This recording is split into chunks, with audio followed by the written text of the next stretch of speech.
এই ভিডিওটা আমার বোনদের জন্য।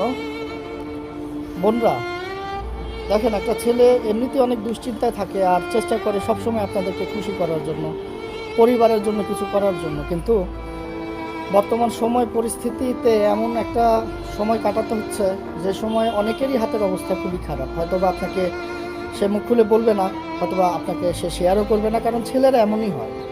কিন্তু আপনি একটু হাসি মুখে, একটু মিষ্টি করে তারা জিজ্ঞেস করেন তার কি অবস্থা চলতেছে, আর তাকে সাপোর্ট করেন, আর এইটার আনন্দ ভাগাভাগি করে নেন সীমাবদ্ধতার ভিতরে, তার বাজেটের ভিতরে। কোনো দাবি, কোনো প্রেশার বা মন খারাপ না করে তার পাশে থাকুন।